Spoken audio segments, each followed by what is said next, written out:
तो दोस्तों transformer movie universe के अंदर हमें एक से बढ़कर एक मूवी देखने को मिली है। 8-10 से भी ज़्यादा मूवीज़ हमें देखने को मिल चुकी है इस यूनिवर्स में। तो इसी बीच 2024 में मैंने जैसा कि बताया, हॉलीवुड, बॉलीवुड, टॉलीवुड सभी के अंदर एक से बढ़कर एक मूवी देखने को मिलने वाली है। सबसे ज़्यादा हॉलीवुड के अंदर और बॉलीवुड में भी। दोस्तों इसी बीच हमें ट्रांसफॉर्मर की एक यूनिवर्स में से एक मूवी देखने को मिलने वाली है 2024 में, जिसका टाइटल रखा गया है ट्रांसफॉर्मर 1। जी हाँ दोस्तों, ये जो मूवी है 2024 में देखने को मिलेगी। ये एक्शन साईफाई एक तरह से मूवी रहने वाली है। तो आज हम इसी मूवी के बारे में आपको सारी कुछ डिटेल जानकारी देने वाले हैं। तो आप वीडियो को लाइक कर दे, चैनल को सब्सक्राइब कर दे। अब इसके बारे में अब हम जानना चालू करते हैं। ट्रांसफॉर्मर्स 1 एक आगामी अमेरिकी animated science fiction action film है जो हैस्ब्रो की ट्रांसफॉर्मर्स टॉय लाइन पर आधारित है। ट्रांसफॉर्मर्स फिल्म श्रृंखला में 8वीं किस्त के रूप में काम करते हुए ये फिल्म जोश कूली द्वारा निर्देशित और एंड्रू बैरर, गैब्रियल फरारी और स्टीव डेसमंड द्वारा लिखित है।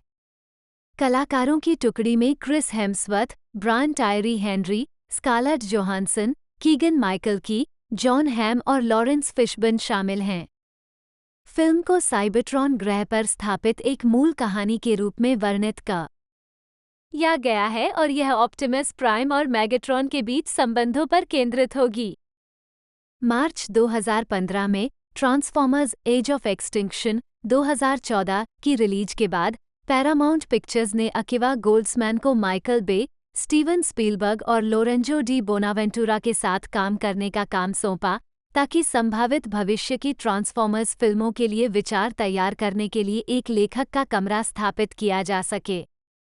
मई तक बैरर और फरारी लेखक के कमरे में शामिल हो गए थे और वहां से आए विचारों में से एक एनिमेटेड प्रीक्वल था जिसे साइबरट्रॉन पर सेट किया जाएगा। फिल्म की घोषणा अगस्त 2017 में की गई था और अप्रैल 2020 तक कूली को निर्देशन के लिए नियुक्त किया गया था।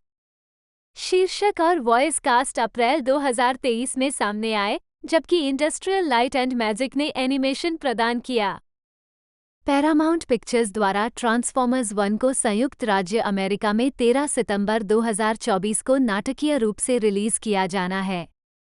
परिसर: साइबरट्रॉन ग्रह पर आधारित एक मूल कहानी के रूप में वर्णित, ये फिल्म ऑप्टिमस प्राइम और मैगेट्रॉन के बीच भाइयों से लेकर दुश्मनों तक के रिश्ते पर केंद्रित होगी। 1. वॉइस कास्ट: 2019 में हेम्सवर्थ, 2019 में टायरी हेनरी, 2019 में क्रिस हेम्सवर्थ और Brian Tyree Henry. Orion Pax: Optimus Prime के रूप में क्रिस हेम्सवर्थ 2-3। D16 मेगाट्रॉन के रूप में ब्रायन टायरी हेनरी 2-4। एलिटा के रूप में स्कारलेट जोहानसन 2। बम्बी के रूप में कीगन माइकल की 2। सेंटिनल प्राइम के रूप में जॉन हैम 2। अल्फा ट्रियोन के रूप में लॉरेंस फिशबर्न 2। उत्पादन विकास: ट्रांसफॉर्मर्स एज ऑफ एक्सटिंक्शन 2014 की रिलीज के बाद पैरामाउंट पिक्चर्स ने अकिवा गोल्ड्समैन को मार्च 2015 में फिल्म फ्रेंचाइजी के निर्देशक के साथ काम करने का काम सौंपा, जो बाद में ट्रांसफॉर्मर्स द लास्ट नाइट 2017 के लिए सह कहानी लेखक के रूप में काम करेंगे। माइकल बे कार्यकारी निर्माता, स्टीवन स्पीलबर्ग और निर्माता लोरेंजो डी बोनावेंटुरा संभावित भविष्य की ट्रांसफॉर्मर फिल्मों और स्पिन ऑफ फिल्मों के लिए विचार तैयार करने के लिए एक लेखक कक्ष की स्थापना कर रहे हैं। 5 लेखक कक्ष स्थापित करने के बाद फ्रेंचाइज में भविष्य की किस्तें लिखने के लिए कई लेखकों को काम पर रखा गया। गोल्ड्समैन के अनुसार टीम प्रेरणा के लिए हैस्ब्रो द्वारा बनाए गए विभिन्न ट्रांसफॉर्मर मीडिया को देखेगी। यदि उन्हें ऐसा कोई मिल जाए जिसमें उनकी रुचि हो, तो वे एक उपचार प्रस्तुत कर सकते हैं जिसे बाद में पूरी टीम द्वारा विकसित किया जाएगा। 6 मई के अंत में एंड्रू बैरर और गैब्रियल फरारी लेखक के कमरे में शामिल हुए थे। डेडलाइन हॉलीवुड के अनुसार लेखक के कमरे से आए विचारों में से एक का कार्यकारी शीर्षक ट्रांसफॉर्मर्स 1 था 7 और यह साइबरट्रॉन पर शुरू हुए ऑटोबोट डिसेप्टिकॉन संघर्ष पर केंद्रित एक एनिमेटेड प्रीक्वल के रूप में काम करेगा।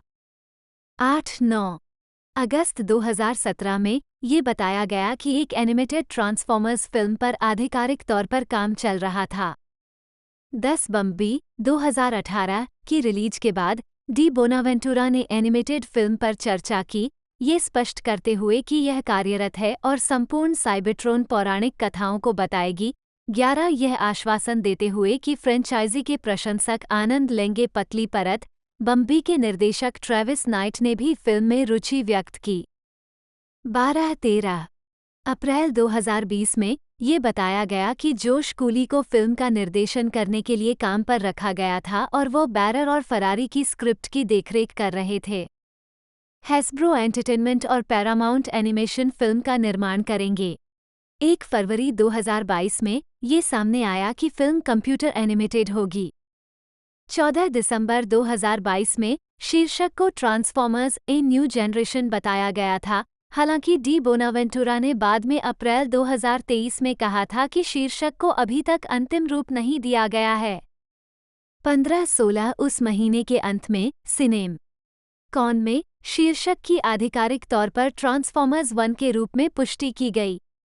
डी बोनावेंटुरा ने कहा कि कथानक ट्रांसफॉर्मर्स की उत्पत्ति के आसपास केंद्रित होगा और उन घटनाओं का पता लगाएगा जो ऑप्टिमस और मेगाट्रॉन को भाई भाई बनने से लेकर दुश्मन बनने तक ले जाती हैं।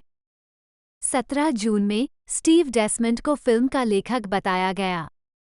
3 कास्टिंग फिल्म के वॉइस कास्ट की घोषणा अप्रैल 2023 में सिनेमाकॉन में की गई थी, जिसमें क्रमशः ऑप्टिमस प्राइम और मेगाट्रॉन के युवा संस्करणों के रूप में क्रिस हेम्सवर्थ और ब्रायन टायरी हेनरी शामिल थे। साथ ही Scarlett Johansson, Keegan Michael Key, Jon Hamm और लॉरेंस फिशबर्न प्रमुख थे। 2 जब हम पहली बार क्रिस हेम्सवर्थ की आवाज़ सुनते हैं तो आप कहते हैं, भगवान, क्या वह एक अच्छा ऑप्टिमस बनने वाला है? जाहिर है, वो ओरियन पैक्स के रूप में शुरुआत करता है और आप कुछ समय के लिए ऑप्टिमस नहीं बनते हैं, इसलिए वो फिल्म के अधिकांश भाग में वो भूमिका नहीं निभा रहा है जिसे हम ऑप्टिमस पीटर कुलिन के रूप में सोचते हैं। तो यह वो परिवर्तन है और क्रिस की आवाज़ में एक लय है कि ये तर्कसंगत है कि पीटर कलन उस आवाज़ को संभाल लेंगे यदि आप ऐसा करेंगे, जो वास्तव में बहुत अच्छा है। प्रशंसकों को वास्तव में बहुत अच्छा महसूस होगा। ऑप्टिमस प्राइम के रूप में क्रिस हेम्सवर्थ की कास्टिंग पर निर्माता लोरेंजो डी बोनावेंटुरा। 3 ट्रांसफॉर्मर्स 1 हेम्सवर्थ की पहली एनिमेटेड फीचर फिल्म है। पटकथा से प्रभावित होकर अभिनेता इस परियोजना में शामिल हुए थे। हेम्सवर्थ ने ऑप्टिमस प्राइम के लिए अपनी नियमित बोलने वाली आवाज़ का उपयोग न करने का प्रयास किया। 18 इसके विपरीत कूली के अनुरोध के अनुसार कि बम्बी के लिए उसकी नियमित बोलने वाली आवाज़ के करीब रही। 19 animation industrial light and magic, जिसने पिछली लाइव एक्शन ट्रांसफॉर्मर्स किस्तों के लिए दृश्य प्रभाव प्रदान किया था, फिल्म के लिए एनिमेशन प्रदान करने के लिए वापस आ गया। 20 फिल्म फरवरी 2024 तक पोस्ट प्रोडक्शन में थी। 21 रिलीज पैरामाउंट पिक्चर्स द्वारा ट्रांसफॉर्मर्स 1 को संयुक्त राज्य अमेरिका में 13 सितंबर 2024 को नाटकीय रूप से रिलीज किया जाना है। 22 यह मूल रूप से 19 जुलाई 2024 को रिलीज होने वाली थी। 23 भविष्य अप्रैल 2023 में डी बोनावेंटुरा ने कहा कि ट्रांसफॉर्मर्स 1 को फिल्मों की एक त्रयी बनाने पर चर्चा चल रही है। 17 जून तक उन्होंने पुष्टि की कि कहानी को 3 फिल्मों में आगे बढ़ाने के लिए तैयार किया गया है, जिसमें लाइव एक्शन फिल्म श्रृंखला में उनके चित्रण में पात्रों की प्रगति का विवरण दिया गया है। निर्माता ने बताया कि हेम्सवर्थ का चित्रण पिछली किस्तों में दर्शाए गए नेता के रूप में विकसित होगा। उन्होंने कहा कि हेम्सवर्थ की आवाज़ से पीटर कुलिन की आवाज़ में परिवर्तन कहानी के भीतर समझ में आएगा। जोश कूली जन्म 23 मई 1979, एक अमेरिकी फिल्म निर्माता, स्टोरीबोर्ड कलाकार और आवाज़ अभिनेता हैं। उन्होंने Pixar animated film toy story 4, 2019 के साथ अपने फीचर निर्देशन की शुरुआत की, जो टॉय स्टोरी फ्रेंचाइजी की चौथी फिल्म है, जिसके लिए उन्होंने सर्वश्रेष्ठ एनिमेटेड फीचर के लिए अकादमी पुरस्कार जीता। वह आगामी transformers animated prequel film transformers 1, 2024 का भी निर्देशन कर रहे हैं। इससे पहले उन्होंने फिल्म इनसाइड आउट 2015 के लिए पटकथा का सह लेखन किया था, जिसे सर्वश्रेष्ठ ला पटकथा के लिए अकादमी पुरस्कार के लिए नामांकित किया गया था। करियर। कूली को पिक्सर में जो रॉनफ्ट द्वारा भर्ती किया गया था, जहां उन्होंने एक प्रशिक्षु के रूप में अपना करियर शुरू किया। 2-3 ज्यादातर फिल्मों में स्टोरीबोर्ड कलाकार के रूप में काम किया, जिसमें द इनक्रेडिबल्स 2004, कास फ्रेंचाइज की पहली 2 फिल्में 2006 शामिल थीं। 2011 रेटोली 2007 और अप 2009। 2009 में कूली ने पिक्सर और वॉल्ट डिज्नी पिक्चर्स के लिए एक लघु फिल्म जॉर्ज एंड एजे लिखी और निर्देशित की। 2015 में कूली ने फिल्म इनसाइड आउट में पटकथा लेखक और स्टोरीबोर्ड पर्यवेक्षक के रूप में काम किया, जिसे आलोचकों की प्रशंसा के लिए रिलीज किया गया था। कूली को फिल्म में अपने काम के लिए पीट डॉक्टर, फिल्म के निर्देशक रोनी डेल कामेन, सह निर्देशक और मेग लैफोवे के साथ सर्वश्रेष्ठ मूल पटकथा के लिए अकादमी पुरस्कार नामांकन मिला। 5 उसी वर्ष उन्होंने रिलीज फर्स्ट डेट नामक एक और लघु फिल्म लिखी और निर्देशित की। 6-5 इनसाइड आउट की सफलता के बाद कूली को जॉन लासेटर और पटकथा लेखक एंड्रू स्टैंटन द्वारा टॉय स्टोरी 4 के सह निर्देशन के लिए चुना गया। लासेटर ने 2016 में अपने निर्देशकीय कर्तव्यों को समाप्त कर दिया, साथ कूली को एकमात्र निर्देशक बना दिया। टॉय स्टोरी 4 कूली के निर्देशन में पहली फिल्म थी। रिलीज होने पर फिल्म को आलोचकों की प्रशंसा मिली और कूली ने सर्वश्रेष्ठ एनिमेटेड फीचर के लिए अपना पहला अकादमी पुरस्कार जीता। 8 कूली ने मार्च 2020 में पिक्सर छोड़ दिया। 9 कूली पैरामाउंट पिक्चर्स के लिए ट्रांसफॉर्मर्स 1 नामक एक एनिमेटेड ट्रांसफॉर्मर्स फिल्म का निर्देशन करने के लिए तैयार हैं। 10 ये फिल्म, जो माइकल बे द्वारा निर्देशित फ्रेंचाइजी और स्टैंड अलोन बम्बी से अलग और अलग होगी, ऑप्टिमस प्राइम और मैगेट्रॉन के रिश्ते पर केंद्रित होगी। 19 मई 2020 को ये बताया गया कि कूली सोनी पिक्चर्स के लिए थॉमस टेलर द्वारा बच्चों की किताब मालामैंडर का लाइव एक्शन रूपांतरण लिखेंगे और निर्देशित करेंगे, 9 जो उनकी पहली लाइव एक्शन फिल्म होगी। इसके अलावा 10 जुलाई 2020 को ये घोषणा की गई कि कूली यूनिवर्सल पिक्चर्स के लिए यूनिवर्सल मॉन्स्टर्स पात्रों द्वारा अभिनीत फिल्म लिटिल मॉन्स्टर्स के लेखक और निर्देशक होंगे। 11 फिल्मोग्राफी। फिल्में। वर्ष, शीर्षक, निदेशक, लेखक, पर्यवेक्षक, कलाकार, अन्य आवाज, टिप्पणियाँ। 2004 अविश्वसनीय नहीं नहीं नहीं, कहानी नहीं, अप्रकाशित 4। 2006 कारे नहीं नहीं नहीं, कहानी नहीं, अतिरिक्त। 2007 रेटाटुई नहीं नहीं नहीं, कहानी नहीं। 2009 ऊपर नहीं नहीं नहीं, कहानी हाँ, ओमेगा। 2011 2 कारे नहीं नहीं, कहानी नहीं नहीं, अतिरिक्त। 2015 भीतर से बाहर नहीं, पटकथा, कहानी नहीं, हाँ, जंगल। 2019 टॉय स्टोरी 4 हाँ, मूल कहानी नहीं नहीं, हाँ, अतिरिक्त पटकथा सामग्री। Pixar senior creative team. 2020 Bare Bears the Movie नहीं नहीं नहीं नहीं, हाँ, हाथी की पेंटिंग, अतिरिक्त आवाजें। आत्मा नहीं नहीं नहीं नहीं, हाँ, अतिरिक्त संवाद, योगदान। Pixar senior creative team. 2024 transformer 1 हाँ नहीं नहीं नहीं नहीं, 10। TBA मालामंदर हाँ हाँ नहीं नहीं नहीं, 9। शैतान बालक हाँ हाँ नहीं नहीं नहीं, 11। आतंक की मीनार नहीं हाँ नहीं नहीं नहीं, 12। शॉर्ट्स। वर्ष, शीर्षक, निदेशक, लेखक, कलाकार, संपादक, अन्य आवाज, टिप्पणियाँ। 2005 माइंडवॉक नहीं नहीं नहीं, पतली परत नहीं। 2009 कैलेंडर कन्फ्लोशन नहीं नहीं, कहानी नहीं नहीं, 13। जॉर्ज और एजे हाँ हाँ नहीं नहीं नहीं। 2010 कार्टून्स, मेटर स्टॉल टेल्स नहीं नहीं नहीं नहीं, हाँ, अतिरिक्त आवाजें, एपिसोड 8-9।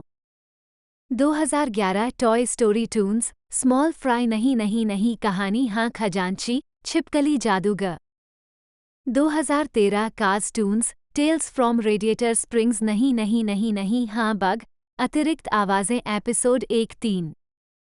आतंक की खिलौना कहानी नहीं नहीं नहीं नहीं, हाँ, अधिकारी फिलिप्स टीवी विशेष।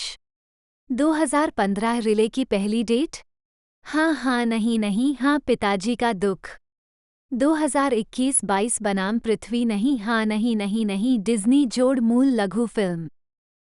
अन्य श्रेय वर्ष शीर्षक भूमिका 2009 ट्रेसी कैमरामैन #2 एक्स्ट्रा कलाकार कैमरा ऑपरेटर कलाकार 2015 अच्छा डायनासोर विशेष धन्यवाद 2017 Coco Pixar senior creative team 2018 अतुल्य 2 2019-20 फोकी एक प्रश्न पूछता है विशेष धन्यवाद 2020 लैंप जीवन 14 आगे विशेष धन्यवाद अप्रैल 2021 में हैस्ब्रो ने इवन म्यूजिक यूनिट को ब्लैकस्टोन को $385 मिलियन में बेचने पर सहमति व्यक्त की, जिसमें 2019 में हासिल किए गए एंटरटेनमेंट वन ऑपरेशन का कुछ हिस्सा शामिल था। 77 हैस्ब्रो के लंबे समय तक सीईओ रहे ब्रायन गोल्डनर का कैंसर से 7 साल की लड़ाई के बाद 12 अक्टूबर 2021 को निधन हो गया।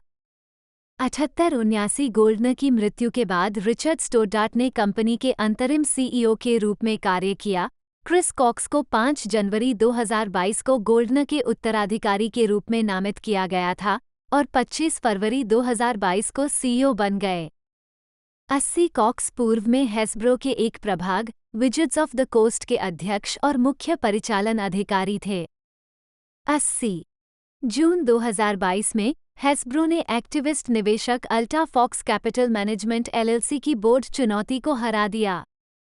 81-82 हेज फंड कंपनी, जिसके पास हैस्ब्रो की 2.5% हिस्सेदारी है, विज़ार्ड्स ऑफ द कोस्ट को बाहर निकालने पर जोर दे रही थी। 83-84 जो उन्होंने देखा वह बनाने के प्रयास में अधिक लाभदायक व्यवसाय वाली दूसरी सार्वजनिक रूप से कारोबार करने वाली कंपनी बनाकर अधिक मूल्य। 85-17 नवंबर 2022 को हैस्ब्रो ने घोषणा की कि उन्होंने एंटरटेनमेंट वन को बिक्री के लिए रखा है। इसमें उनका फिल्म और टीवी व्यवसाय शामिल है, लेकिन कंपनी के बच्चों के डिवीजन को बाहर रखा जाएगा, इसलिए पेप्पा पिग जैसी इवन फ्रेंचाइजी हैस्ब्रो के अधीन रहेंगी। 86-15 मार्च 2023 को ये बताया गया कि फ्रेमेंटल, लायंसगेट और लेजेंडरी एंटरटेनमेंट बायआउट में रुचि रखते हैं। हालांकि फ्रेमेंटल बोली से बाहर हो गया, जबकि सीवीसी कैपिटल पार्टनर्स और गो digital media group even buyout के लिए बोली में शामिल हो गए। 87-20 अप्रैल 2023 को ये बताया गया कि हैस्ब्रो कंपनी को वापस खरीदने की संभावना पर थ्रोप के साथ बातचीत कर रहा था। 88-17 जुलाई 2023 को डेडलाइन ने बताया कि लायंसगेट एंटरटेनमेंट वन का अधिग्रहण करने की दौड़ में सबसे आगे था। 89-3 अगस्त 2023 को हैस्ब्रो ने घोषणा की कि लायंसगेट $500 मिलियन में एंटरटेनमेंट वन का अधिग्रहण करेगा। लेनदेन 27 दिसंबर 2023 को बंद हो जाएगा। 12 दिसंबर 2023 को टेकग्रोच ने बताया कि एसईसी के साथ दायर कागजी कार्रवाई हैस्ब्रो में तत्काल प्रभाव से 1100 कर्मचारियों, सभी डिवीजनों में उनके पूरे कार्यबल का 20% की छंटनी की घोषणा करने वाली जानकारी थी।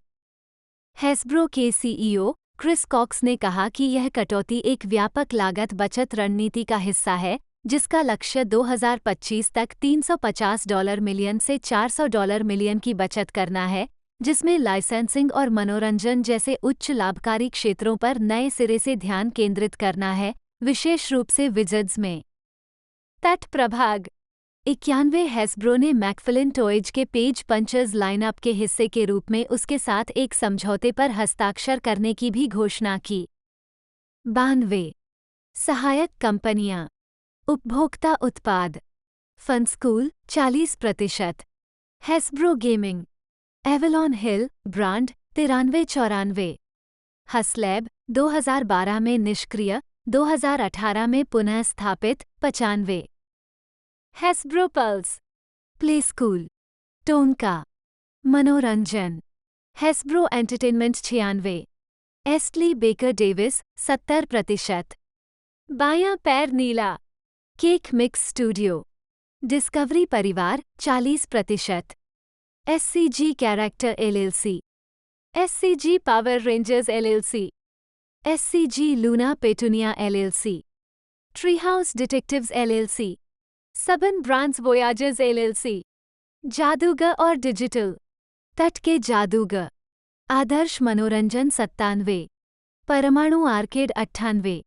D&D बियॉन्ड 99,100, इनवोक स्टूडियोज 70, मिरस्टोन पुस्तकें 101, पूर्व, विनिवेश, बोल्डर मीडिया, प्रिंसेस पिक्चर्स को बेचा गया 102, even music, the Blackstone group को बेचा गया, जिसका नाम बदलकर MNRK म्यूजिक ग्रुप रखा गया।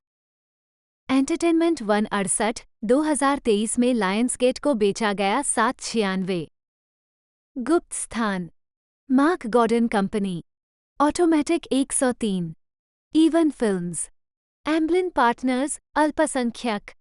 दोस्तों अधिकतर जो मूवी है ट्रांसफॉर्मर की वो डिस्ट्रीब्यूट करता है पैरामाउंट पिक्चर्स, और इसे भी पैरामाउंट पिक्चर द्वारा डिस्ट्रीब्यूट किया जा रहा है। रिलीजिंग डेट की बात की जाए तो 13 सितंबर 2024 को इसे रिलीज़ किया जाएगा यूनाइटेड स्टेट में और इंग्लिश के अंदर, और इसके बाद ये फरवरी के अंदर 2025 और फरवरी के अंदर ये एक तरह से मुख्य रूप से हमें OTT प्लेटफॉर्म पर देखने को मिलेगी। प्राइम वीडियो ने इसके OTT राइट खरीद लिया है तो वहाँ पर आपको ये देखने को मिल जाएगी। बाकी इंडिया के अंदर भी इसे बड़े स्केल पर रिलीज़ किया जाएगा, हिंदी, इंग्लिश में, तमिल, तेलुगु, कन्नड़ सभी रीजनल लैंग्वेजों में रिलीज़ किया जाएगा। टीजर या ट्रेलर अभी पोस्टर कुछ आउट नहीं किया गया, पोस्टर सॉरी दोस्तों एक आउट कर दिया गया है, उसको मैं आपको स्क्रीन पर शो कर रहा हूँ। अब इसके बारे में हम आगे जानकारी आपको देते हैं। हैस्ब्रो इंक, HAZBRO, इसके मूल नाम हसनफेल्ड ब्रदर्स का एक शब्दांश संक्षिप्त नाम, एक अमेरिकी बहुराष्ट्रीय समूह होल्डिंग कंपनी है जिसका निगमन और मुख्यालय पॉवकेट, रोड आइलैंड में है। 5 हैस्ब्रो केनर, मिल्टन ब्रैडली, पाकर ब्रदर्स और विजिट्स ऑफ द कोस्ट सहित अन्य के ट्रेडमार्क और उत्पादों का मालिक है। अगस्त 2020 तक इसके 81.5% से अधिक शेयर बड़े वित्तीय संस्थानों के पास थे। 6. इसके उत्पादों में transformer, GI Joe, Power Rangers, Rom the Space Knight, Micronauts, Beyblade, Zoids, Mask, Monopoly, Furby, Nerf, Ouija board, Play-Doh, Twister और माई लिटिल पोनी और एंटरटेनमेंट 1 शामिल हैं। 2019 में पेप्पा पिग और PJ मास्क जैसी फ्रेंचाइजी का अधिग्रहण। हैस्ब्रो ब्रांड ने अपने उत्पादों को बढ़ावा देने के लिए टीवी शो भी शुरू किए, जैसे डिस्कवरी फैमिली नेटवर्क पर फैमिली गेम नाइट। यह मास मीडिया और मनोरंजन कंपनी एंटरटेनमेंट 1 की पूर्व जनक है। हैस्ब्रो ने 2023 में इवन को लायंसगेट को बेच दिया, हालांकि इसने इवन के पारिवारिक ब्रांडों और एस्टली बेकर डेविस में इवन की हिस्सेदारी को अपने पास रखा और उन्हें हैस्ब्रो एंटरटेनमेंट नामक एक नई सहायक कंपनी में डाल दिया। 7. इतिहास, हसनफेल्ड ब्रदर्स, 3 पोलिश यहूदी भाइयों 8-9-10-11 हरमन, हिलल और हेनरी हसेनफेल्ड 12 ने 1923 के अंत में प्रोविडेंस, रोड आइलैंड में कपड़ा अवशेष बेचने वाली कंपनी हसेनफेल्ड ब्रदर्स की स्थापना की। अगले 2 दशकों में कंपनी ने पेंसिल केस और स्कूल की आपूर्ति का उत्पादन करने के लिए विस्तार किया। 8 जनवरी 1926 को हसनफेल्ड ब्रदर्स को शामिल किया गया था। 13 हिलल दूसरे कपड़ा व्यवसाय के लिए चले गए जबकि हेनरी ने निगम का कार्यभार संभाला। जब उनके पेंसिल आपूर्तिकर्ता ने पेंसिल केस भी बनाना शुरू किया तो उन्होंने अपनी पेंसिलें बनाना शुरू कर दिया। 12. हसनफेल्ड ब्रदर्स ने अपने पहले खिलौनों के रूप में मॉडलिंग क्ले और फिर डॉक्टर और नर्स किट का उत्पादन किया और वे 1942 तक मुख्य रूप से एक खिलौना कंपनी बन गए। 1943 में हिलल की मृत्यु हो गई और हेनरी हसनफेल्ड CEO बन गए, जबकि उनके बेटे एंथनी मेरिल अध्यक्ष बने। कंपनी ने द्वितीय विश्व युद्ध के दौरान अपनी खिलौना लाइन का समर्थन करने के लिए प्लास्टिक क्षेत्र में प्रवेश किया। 12 पोलैंड के उलानों के आप्रवासी हसनफेल्ड बंधुओं ने भी युद्ध के वर्षों में उलानों के साथ ही यहूदियों को बचाने और रोजगार देने में मदद की।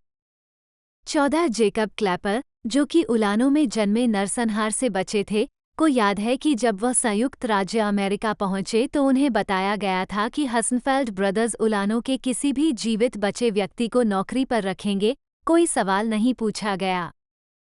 15 हसनफेल्ड ब्रदर्स का पहला लोकप्रिय खिलौना मिस्टर पोटैटो हेड था। 12 जिसे कंपनी ने 1952 में जॉर्ज लर्नर से खरीदा था। 1954 में कंपनी डिज्नी की प्रमुख लाइसेंसधारी बन गई। 12 मिस्टर पोटैटो हेड का मूल संस्करण 1952 में प्रस्तुत किया गया। 1960 में हेनरी की मृत्यु हो गई और मेरिल ने मूल कंपनी का अधिग्रहण कर लिया और उनके बड़े भाई हेरोल्ड ने एम्पायर पेंसिल का पेंसिल बनाने का व्यवसाय चलाया। 1961 में हसनफेल्ड ब्रदर्स ने कनाडा में हसनफेल्ड ब्रदर्स कनाडा लिमिटेड के साथ विस्तार किया। 1963 में कंपनी ने फ्लबर पेश किया, लेकिन उत्पाद से गले में खराश और चकत्तों की रिपोर्ट और उत्पाद के खराब होने की रिपोर्ट के कारण खाद्य एवं औषधि प्रशासन ने जांच की और स्वैच्छिक वापसी की। हसनफेल्ड ब्रदर्स द्वारा 16/1963 में द लेफ्टिनेंट पर आधारित एक खिलौने के लाइसेंस के लिए कंपनी से संपर्क किया गया था, जिसे उन्होंने अस्वीकार कर दिया क्योंकि वे संभवतः अल्पकालिक टेलीविजन श्रृंखला से बंधे नहीं रहना चाहते थे। इसके बजाय हसनफेल्ड ब्रदर्स ने 1964 में जीआई जो खिलौना तैयार किया, जिसे उन्होंने एक्शन फिगर कहा ताकि इसे उन लड़कों के लिए बेचा जा सके जो गुड़िया के साथ खेलना नहीं चाहते। 1964 और 1965 में जीआई जो ने हसनफेल्ड की बिक्री का 2/3 हिस्सा लिया। 12 हैस्ब्रो इंडस्ट्रीज कंपनी ने पहले हैस्ब्रो ट्रेड नाम के तहत खिलौने बेचे थे और 12 जुलाई 1968 को इसका नाम छोटा करके हैस्ब्रो इंडस्ट्रीज कर दिया गया। 13 और निगम में एक छोटी हिस्सेदारी जनता को बेच दी। 1969 में अलोकप्रिय वियतनाम युद्ध अपने चरम पर था, इसलिए हैस्ब्रो ने जीआई जो को कम सैन्यवादी और अधिक साहसिक उन्मुख बनाने के लिए फिर से डिज़ाइन किया। 12 इसके प्रचार प्रयासों में boy oh boy it's a Hasbro toy तकिया कलाम शामिल था, टेलीविज़न विज्ञापनों और प्रिंट विज्ञापनों में। इसके अलावा 1969 में हैस्ब्रो ने बर्ट क्लैस्टर एंटरप्राइजेस को खरीदा, जिसने रोम्पर रूम का निर्माण किया और हाल ही में रोम्पर रूम खिलौना लाइन शुरू की थी। 1 महीने तक चली टीमस्टर्स की हड़ताल और सुदूर पूर्वी आपूर्तिकर्ता समस्याओं के कारण कंपनी को वर्ष के लिए $1 मिलियन का नुकसान हुआ। 12 1970 में हैस्ब्रो ने विविधीकरण की योजना शुरू की और राष्ट्रपति रिचर्ड एम निक्सन की पारिवारिक सहायता योजना को भुनाने के लिए Romper Room nursery school franchise श्रृंखला खोली, जिसमें कामकाजी माताओं के लिए दिन की देखभाल पर सब्सिडी दी गई। 1975 तक कंपनी ने नर्सरी श्रृंखला समाप्त कर दी थी। हैस्ब्रो ने टेलीविज़न कुकिंग शो पर आधारित गैल्पिंग गॉमेट लाइन के साथ कुकवेयर क्षेत्र में भी प्रवेश किया। 1970 के दशक के 2 नए खिलौने जनसंपर्क संबंधी आपदाएं थे। खिलौनों में से एक का नाम जेवलिन डार्ट्स था, जो प्राचीन रोमन प्लम्पटा के समान था। 19 दिसंबर 1988 को उपभोक्ता उत्पाद सुरक्षा आयोग ने संयुक्त राज्य अमेरिका में लॉन डार्ट्स की बिक्री पर प्रतिबंध लगा दिया, क्योंकि एक तेज धातु बिंदु के साथ उड़ान प्रक्षेप्य के रूप में उनके खतरों के कारण कई मौतें हुईं। 17 दूसरे खिलौने का नाम द हाइपो स्क्वेड था, एक हाइपोडर्मिक सुई के आकार की पानी की बंदूक जिसे प्रेस ने जूनियर जंकी किट के रूप में टैग किया था। 2 को वापस बुला लिया गया। रोम्पर रूम और इसकी खिलौना लाइन को लगातार सफलता मिली, हालांकि एक्शन फॉर चिल्ड्रन टेलीविजन नागरिक समूह ने कार्यक्रम को खिलौनों के लिए एक विज्ञापन चैनल माना। 12 मेरिल हसेनफेल्ड ने 1974 में सीईओ का पद संभाला और उनके बेटे स्टीफन डी हसेनफेल्ड अध्यक्ष बने। कंपनी एक बार फिर लाभदायक हो गई, लेकिन जीआई जो की घटती बिक्री की भरपाई के लिए खिलौनों की संख्या बढ़ाने से नकदी प्रवाह की समस्याओं के कारण मिश्रित परिणाम मिले। प्लास्टिक और कच्चे तेल की बढ़ती कीमतों के कारण हैस्ब्रो ने 1975 में जीआई जो लाइन को समाप्त कर दिया। 1977 में हैस्ब्रो का घाटा $2.5 मिलियन था और कंपनी पर भारी कर्ज का बोझ था। उसी वर्ष हैस्ब्रो ने पीनट्स कार्टून चरित्रों के लाइसेंसिंग अधिकार हासिल कर लिए।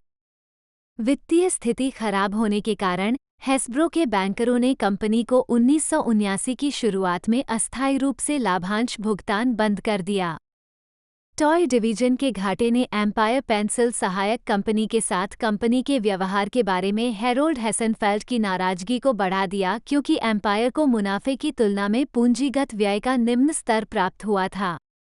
खिलौना प्रभाग 1979 में मेरिल की मृत्यु के साथ हैरोल्ड ने अध्यक्ष और सीईओ पद के उत्तराधिकारी के रूप में स्टीफन के अधिकार को मान्यता नहीं दी।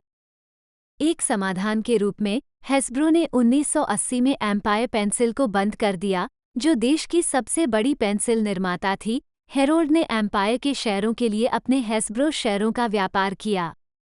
स्टीफन तब बोर्ड के सीईओ और अध्यक्ष दोनों बने। 1978 और 1981 के बीच स्टीफन ने हैस्ब्रो उत्पाद श्रृंखला को 1/3 और अपने नए उत्पादों को आधा कम कर दिया। हैस्ब्रो ने मिस्टर पोटैटो हेड से सरल, कम लागत वाले, लंबे जीवन चक्र वाले खिलौनों पर ध्यान केंद्रित किया। इस प्रकार हैस्ब्रो इलेक्ट्रॉनिक गेम क्षेत्र से बाहर रहा, जो 1980 के दशक की शुरुआत में बंद हो गया था।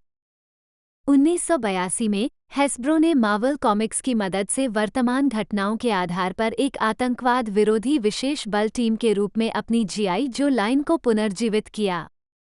कंपनी ने 2 साल बाद बच्चों की एनिमेटेड टीवी श्रृंखला के साथ सफल ट्रांसफॉर्मर्स टॉय लाइन लॉन्च की।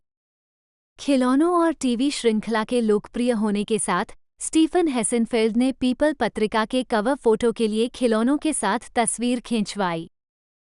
1982 में हैस्ब्रो ने सफल खिलौना फ्रेंचाइजी माई लिटिल पोनी का निर्माण किया।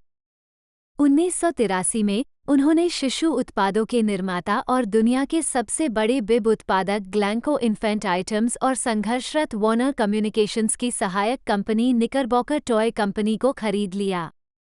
हैस्ब्रो ने अपने स्टॉक का 37% वॉर्नर को भुगतान किया, जिसे हैस्ब्रो के कार्यकारी नियंत्रित वोटिंग ट्रस्ट में भुगतान किया गया और नकद निवेश भी प्राप्त हुआ। 1984 में एलन जी हेसेनफेल्ड ने अपने भाई स्टीफन से अध्यक्ष का पद संभाला, जो सीईओ और अध्यक्ष के रूप में बने रहे। उसी वर्ष कंपनी देश की 6ठी सबसे अधिक बिकने वाली खिलौना निर्माता थी और फिर मिल्टन ब्रैडली कंपनी का अधिग्रहण किया, जो देश की 5वीं सबसे अधिक बिकने वाली खिलौना निर्माता थी। इसने the game of life, twister, EZ money और प्लेस्कूल को हैस्ब्रो में ला दिया और 10 सितंबर 13 को हैस्ब्रो ब्रैडली में बदल दिया। स्टीफन हेसेनफेल्ड विलय की गई कंपनी के अध्यक्ष और सीईओ बने। मिल्टन ब्रैडली के प्रमुख जेम्स शी जूनियर ने अध्यक्ष पद संभाला। हालांकि अधिकारी आपस में भिड़ गए और शिया कुछ महीनों के बाद चले गए और स्टीफन और एलन अपने पिछले पदों पर लौट आए। 12 हैस्ब्रो 1985-2007 6 जून 1985 को 13 कंपनी ने अपना नाम फिर से बदलकर सिर्फ हैस्ब्रो इंक कर दिया। 12 जंपस्टार्टर्स खिलौने 1985 में एक मुकदमे का विषय थे, जब हैस्ब्रो ने अपने ट्रांसफॉर्मर डिजाइन के आधार पर खिलौने बेचने के लिए एक खिलौना निर्माता पर मुकदमा दायर किया था। हैस्ब्रो ने मुकदमा जीत लिया। 18 1980 के दशक के मध्य में हैस्ब्रो मेटल को पीछे छोड़कर दुनिया की सबसे बड़ी खिलौना कंपनी बन गई। हैस्ब्रो ने 1986 में जेम, एक रिकॉर्ड निर्माता, रॉक संगीतकार, दोहरी पहचान वाली फैशन गुड़िया की शुरुआत के साथ फैशन गुड़िया बाजार में मेटल की बाबी को पछाड़ दिया। जेम ने शुरू में मजबूत बिक्री दर्ज की, लेकिन गिर गई और 1987 में बाजार से वापस ले लिया गया। हैस्ब्रो ने 1988 में बाबी के आकार की सुनहरे बालों वाली गुड़िया मैक्सी को लॉन्च किया, ताकि बाबी के कपड़े और सहायक उपकरण फिट हो सकें। मैक्सी 1990 तक चली। 12 1980 के दशक के उत्तरार्ध में एलन की पहल के तहत हैस्ब्रो ने विदेशों में उन खिलौनों को ले जाकर अंतर्राष्ट्रीय बिक्री बढ़ाने की कोशिश की जो अमेरिकी बाजार में विफल हो गए थे और उन्हें मूल कीमत से 4 गुना अधिक कीमत पर बेच रहे थे। इससे अंतर्राष्ट्रीय बिक्री 1985 में $268 मिलियन से बढ़कर 1988 में $433 मिलियन हो गई। 12 1988 में हैस्ब्रो ने $21 मिलियन में कोलेको इंडस्ट्रीज के इंडोर और आउटडोर बच्चों के फर्नीचर और राइड ऑन खिलौना उत्पाद श्रृंखला का एक हिस्सा खरीदा, जिसमें एम्स्टर्डम, एनवाई में हाल ही में बंद हुए 2 विनिर्माण संयंत्र भी शामिल थे। 19 जुलाई 1989 में हैस्ब्रो ने $85 मिलियन में दिवालिया कोलेको का अधिग्रहण किया।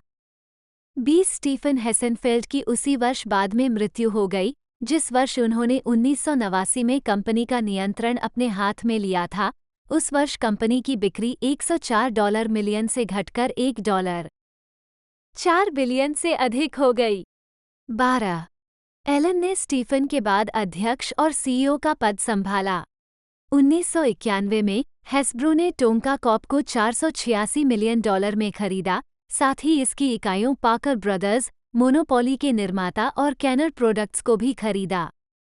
मिल्टन ब्रैडली और पाकर ब्रदर्स को एक डिवीजन में मिला दिया गया।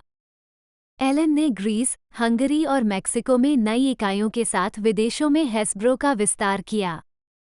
12 एलन ने सुदूर पूर्व को विस्तार के लिए एक महत्वपूर्ण बाजार के रूप में देखा। 1992 में हैस्ब्रो ने जापान में नोमुरा टॉयज लिमिटेड को खरीद लिया और दक्षिण पूर्व एशियाई खिलौना वितरक पल्मायरा का अधिकांश स्वामित्व खरीद लिया। इनसे अंतर्राष्ट्रीय बिक्री का अनुपात 1985 में 22% से बढ़कर 1995 में 45%, $1 और 28 सेंट बिलियन हो गया। 1993 में हैस्ब्रो ने यूके स्थित गेम निर्माता JW स्पियर एंड सन्स के लिए अपनी बोली मेटल से खो दी। 12 अमेरिका में 1980 के बाद से हैस्ब्रो की वृद्धि अधिग्रहण और नई संपत्तियों का लाभ उठाने से हुई। जुरासिक पार्क और बार्नी के साथ फिल्म और टीवी टाई इन उत्पाद श्रृंखला को छोड़कर नए उत्पाद का विकास उतना सफल नहीं रहा। इस प्रकार 1990 के दशक की शुरुआत में अमेरिकी बिक्री स्थिर रही, जो 1993 से 1995 तक गिरती रही। 1994 में घरेलू प्रदर्शन को बदलने के लिए हैस्ब्रो ने Hasbro toy, Playskool baby, Kenner और किड डायमेंशन इकाइयों को हैस्ब्रो टॉय ग्रुप में विलय कर दिया। इस बीच मैटल ने फिशर प्राइस को खरीद लिया और खिलौना उद्योग में फिर से शीर्ष स्थान हासिल कर लिया। 12 हैस्ब्रो इंटरैक्टिव की शुरुआत 1995 में हुई थी और इसने सीडी रोम पर मोनोपोली गेम जारी किया था। मैटल ने भी उस वर्ष एक विलय का प्रस्ताव रखा था, लेकिन 1996 में खिलौना निर्माताओं और खिलौना खुदरा विक्रेताओं, विशेष रूप से खिलौने आरएस के बीच बहिष्करण नीतियों में अविश्वास के मुद्दों और न्याय विभाग की जांच के कारण हैस्ब्रो बोर्ड द्वारा इसे अस्वीकार कर दिया गया था। 12 वर्डमार्क का प्रयोग 1 अक्टूबर 1998 से किया जा रहा है। लोगो का उपयोग 1 अक्टूबर 1998 से 2009 तक किया गया। वर्डमार्क अभी भी उपयोग में है। 1998 में हैस्ब्रो ने एवलॉन हिल को $6 मिलियन 21-22 और गैलोब को $220 मिलियन में खरीदा। 23 उसी वर्ष मिल्टन ब्रैडली का पाकर ब्रदर्स के साथ विलय हो गया और हैस्ब्रो गेम्स का निर्माण हुआ। 1999 में हैस्ब्रो ने पोकेमोन खिलौनों के अधिकारों के लिए $325 मिलियन का भुगतान किया। 24 उसी वर्ष विज़ार्ड्स ऑफ द कोस्ट को $325 मिलियन के सौदे में खरीदा गया था। 25 विज़ार्ड्स ऑफ द कोस्ट अब हैस्ब्रो की सहायक कंपनी है और इसका प्रभाग एवलॉन हिल है। 2001 में पैसा खोने वाले हैस्ब्रो इंटरैक्टिव को एक फ्रांसीसी सॉफ्टवेयर कंपनी इन्फोग्राम्स को $100 मिलियन में बेच दिया गया था। 26 हैस्ब्रो ने 2003 में अपनी बिल्ड टू रूल लाइन के साथ बिल्डिंग ब्लॉक टॉय में प्रवेश किया, जो अच्छी तरह से एक साथ नहीं टिकते थे या लक्षित आयु वर्ग के लिए बहुत कठिन थे, इस प्रकार 2005 में समाप्त हो गए। 27 2004 में कंपनी ने VHS और DVD पर अपने गेम और खिलौनों पर आधारित कार्यक्रम जारी करने के लिए पैरामाउंट होम एंटरटेनमेंट के साथ एक समझौता किया। 28 2008 to 2018 2008 में हैस्ब्रो ने $77 और 50 सेंट मिलियन में गेम निर्माता क्रैनियम इंक का अधिग्रहण किया। सौदे की घोषणा 4 जनवरी को की गई और 25 जनवरी को बंद हो गई। 29। हैस्ब्रो और यूनिवर्सल पिक्चर्स ने निर्माण के लिए 7 हैस्ब्रो संपत्तियों से 4 फिल्में प्राप्त करने के लिए फरवरी 2008 में एक समझौते पर हस्ताक्षर किए। 30 मई में बेनेट शनेयर को इसके हैस्ब्रो फिल्म्स डिवीजन का नेतृत्व करने के लिए नियुक्त किया गया था। 31 जबकि हैस्ब्रो ने सनबो प्रोडक्शंस से उनकी संपत्तियों के आधार पर श्रृंखला भी पुनः प्राप्त कर ली। 32 हैस्ब्रो के सीईओ के रूप में उनकी पदोन्नति के वर्ष ब्रायन गोल्डनर को न्यूज कॉर्प की सहयोगी वेबसाइट marketwatch.com द्वारा वर्ष का सीईओ नामित किया गया था। 33 गोल्डनर इस पद पर आसीन होने वाले पहले व्यक्ति बने जो संस्थापक हासेनफेल्ड परिवार से नहीं थे। 2009 में मिल्टन ब्रैडली और पार्कर ब्रदर्स ब्रांड क्रमशः 11 साल और 8 साल के हैस्ब्रो स्वामित्व के बाद सेवानिवृत्त हो गए। उसी वर्ष टीवी विकास, उत्पादन और वितरण के लिए हैस्ब्रो स्टूडियो का गठन किया गया। 11 दिसंबर 2012 को हैस्ब्रो ने सभी मनोरंजन प्रभागों को हैस्ब्रो स्टूडियो में स्थानांतरित कर दिया, जिसमें उनका एलए आधारित फिल्म समूह और कंपनी के रोड आइलैंड स्थित विज्ञापनों और लघु रूप सामग्री के निर्माता केक मिक्स स्टूडियो शामिल थे। 34 हैस्ब्रो ने द हब पर डिस्कवरी के साथ सहयोग किया, जो छोटे बच्चों और परिवारों को लक्षित करने वाला एक केबल टेलीविजन नेटवर्क है, जिसे 10 अक्टूबर 2010 को लॉन्च किया गया था। उद्यम को My Little Pony franchise My Little Pony Friendship is Magic के पुनरुद्धार के साथ अप्रत्याशित सफलता मिली, जो नेटवर्क का उच्चतम रेटिंग वाला कार्यक्रम बन गया और किशोरों और वयस्कों के बीच 35 एक महत्वपूर्ण पंथ को आकर्षित किया। 36 हब नेटवर्क को 13 अक्टूबर 2014 को डिस्कवरी फैमिली के रूप में पुनः ब्रांडेड किया गया था। 2013 में हैस्ब्रो ने कम से कम 2020 तक मार्वल कॉमिक्स और स्टार वार्स खिलौने बनाने के लिए अपने सौदे को नवीनीकृत किया। 37 2011 में ग्रीनपीस ने हैस्ब्रो पर इंडोनेशिया के प्राचीन जंगलों से अपनी पैकेजिंग के लिए कागज खरीदने का आरोप लगाया।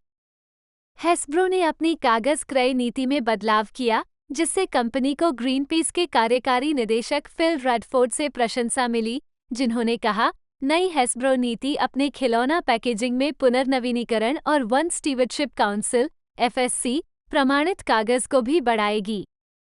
हैस्ब्रो की नई प्रतिबद्धताएं बहुत अच्छी हैं। इंडोनेशियाई वर्षावनों और उन पर निर्भर रहने वाले लोगों और वन्यजीवों के लिए समाचार। Scarlett Ingrid Johansson, US, DOHANSN, 1 UK, JOHANSN, 2 जन्म 22 नवंबर 1984, एक अमेरिकी अभिनेत्री हैं।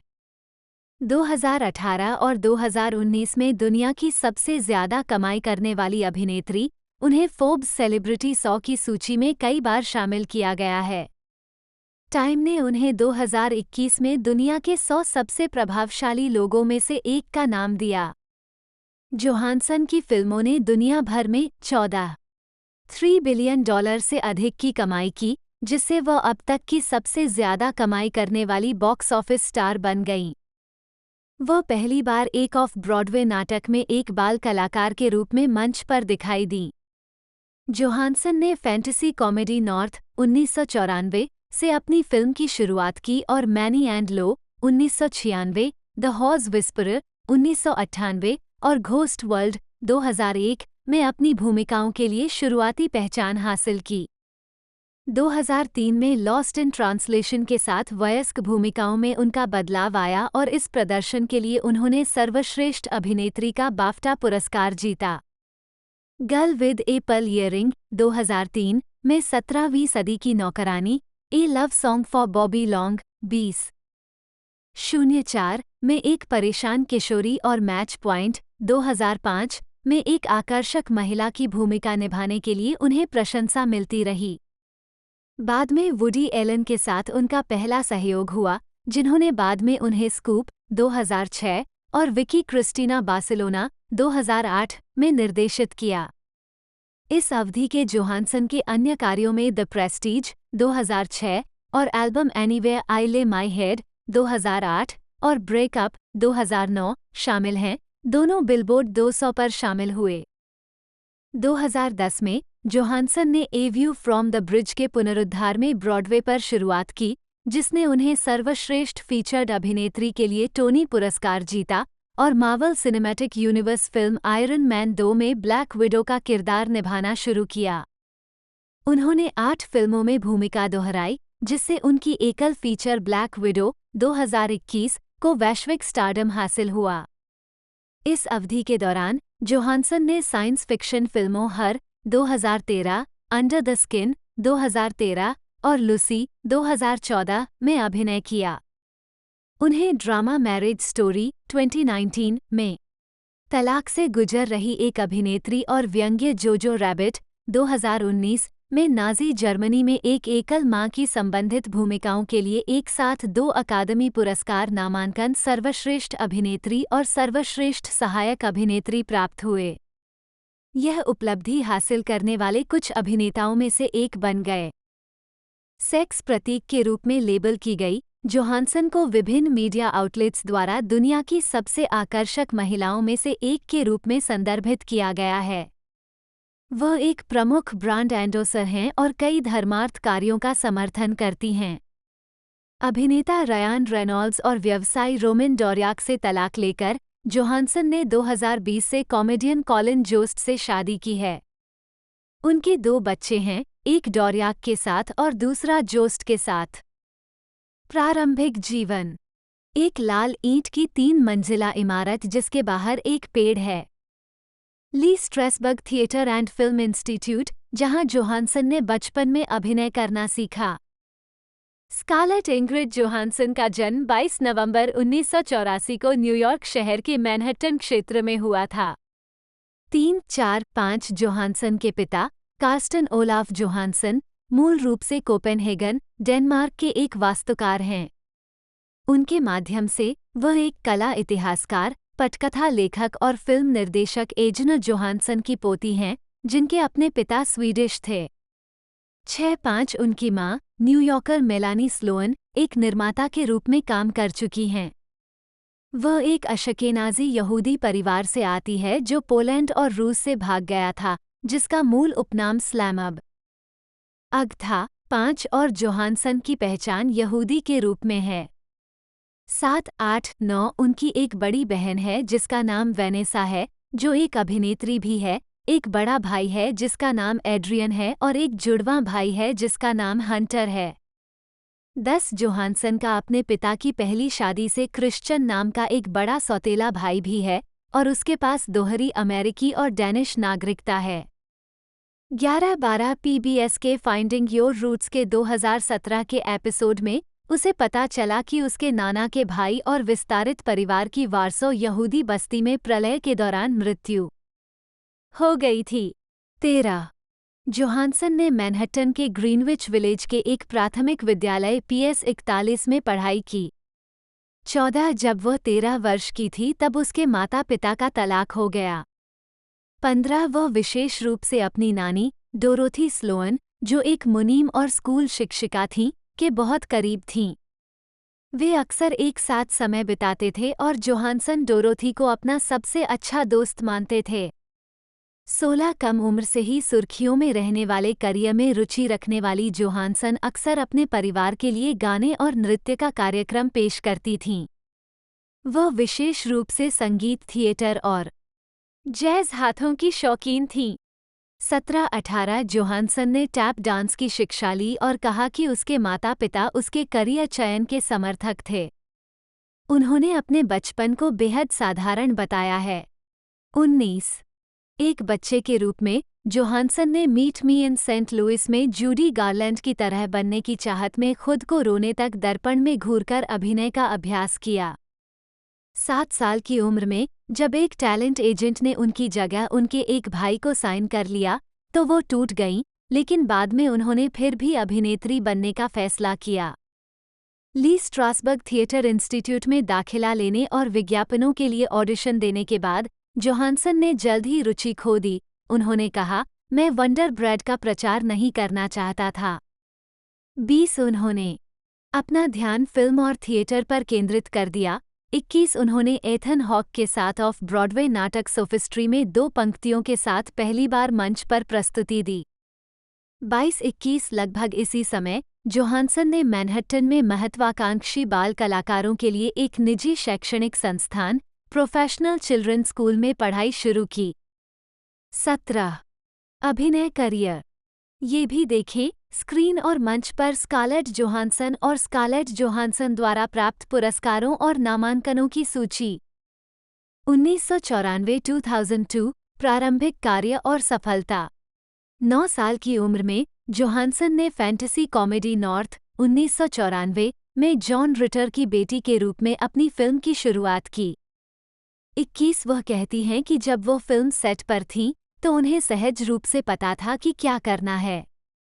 20 बाद में उन्होंने मिस्ट्री थ्रिलर जस्ट कॉज 1995 में शॉन कॉनरी और केट कैप्शॉ की बेटी और इफ लूसी फेल 1996 में एक कला छात्रा जैसी छोटी भूमिकाएं निभाईं। 23 जोहानसन की पहली मुख्य भूमिका अमांडा की थी, जो एक गर्भवती किशोरी की छोटी बहन थी जो मैनी एंड लो 1996 में अपने पालक घर से अलेक्सा पल लाडिनो और उसके भाई हंटर के साथ भाग जाती है।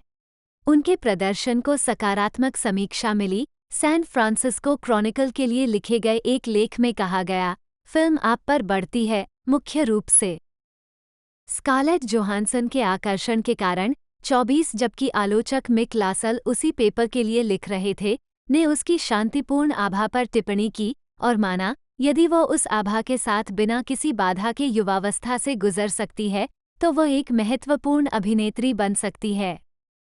25 जोहानसन ने इस भूमिका के लिए सर्वश्रेष्ठ मुख्य महिला के लिए इंडिपेंडेंट स्पिरिट अवार्ड के लिए नामांकन अर्जित किया। 26 फॉल और होम अलोन 3 दोनों 1997 में छोटी भूमिकाओं में दिखाई देने के बाद जोहानसन ने निर्देशक रॉबर्ट रेडफोर्ड के सह अभिनीत फिल्म द हॉज विस्परर 1998 में अपने प्रदर्शन से व्यापक ध्यान आकर्षित किया।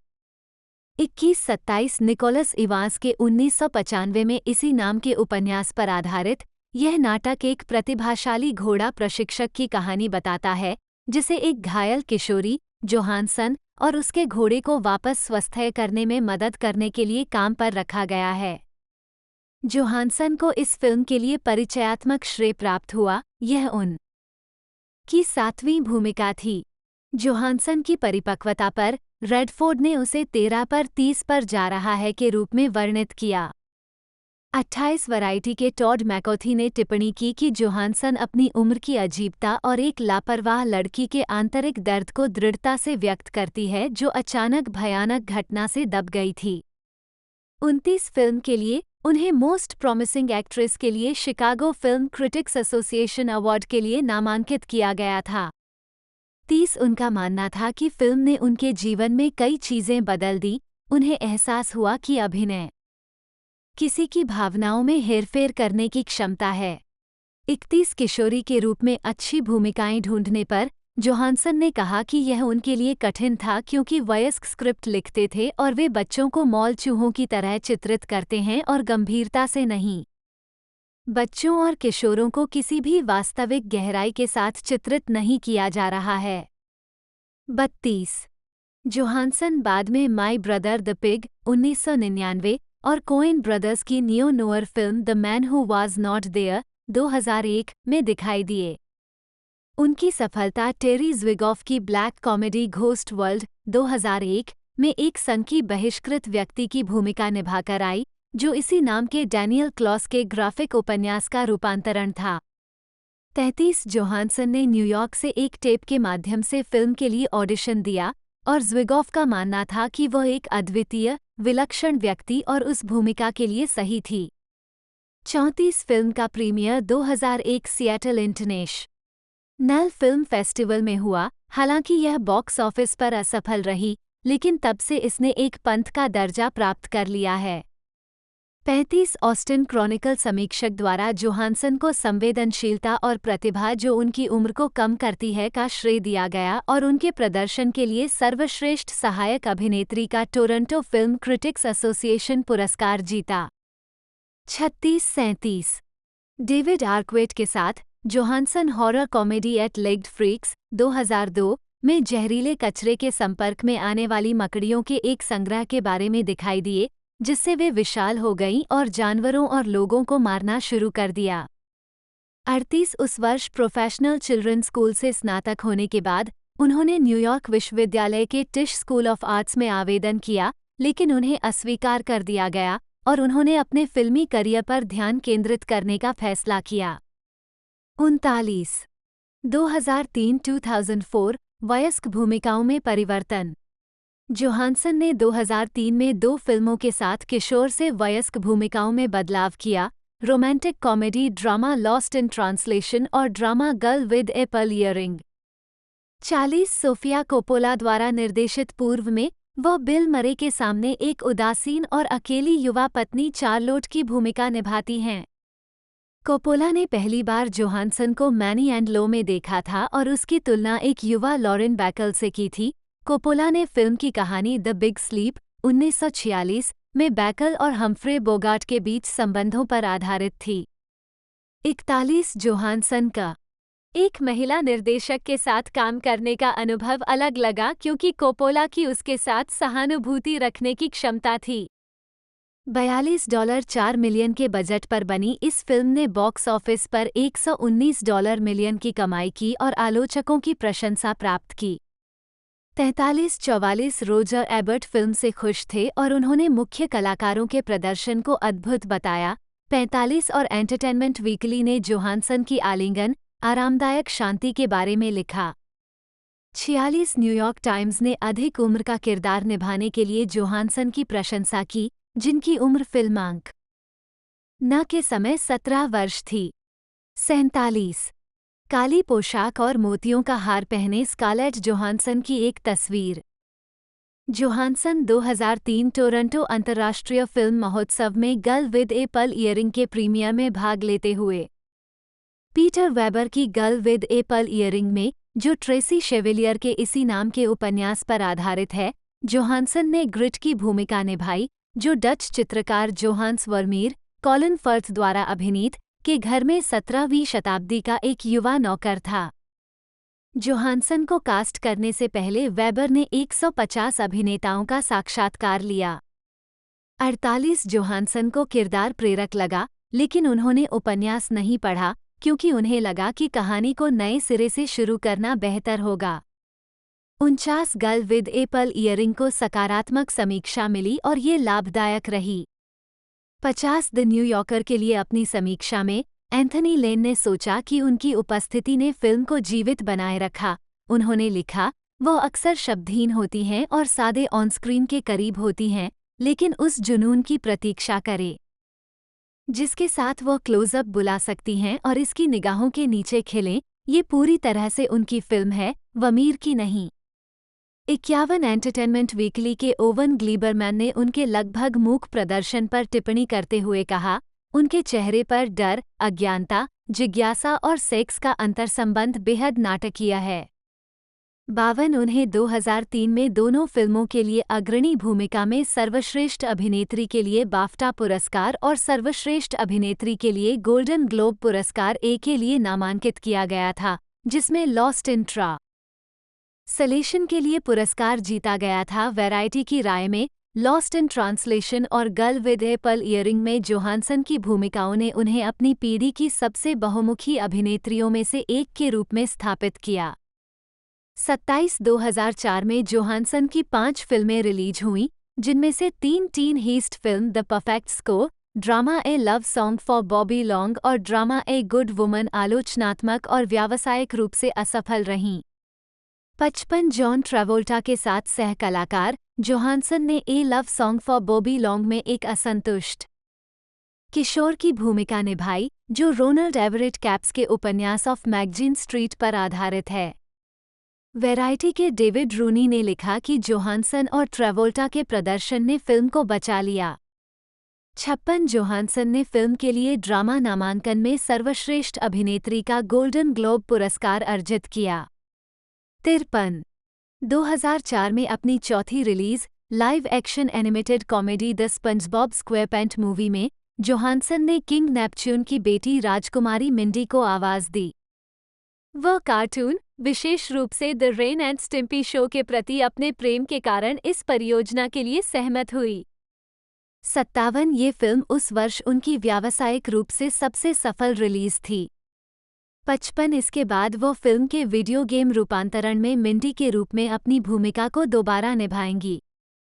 58 इसके बाद उन्होंने इन गुड कंपनी में काम किया, जो एक कॉमेडी ड्रामा था जिसमें उन्होंने एक युवा महिला की भूमिका निभाई जो अपने पिता के जीवन को जटिल बना देती है जब वो अपने से बहुत छोटे बॉस को डेट करती है। फिल्म की समीक्षा आमतौर पर सकारात्मक थी, इसे मजाकिया और आकर्षक बताया गया। 59 एबर्ट जोहानसन के चित्रण से प्रभावित हुए, उन्होंने लिखा कि वह शांत आकर्षण के गुरुत्वाकर्षण खिंचाव को नियोजित करना जारी रखती है।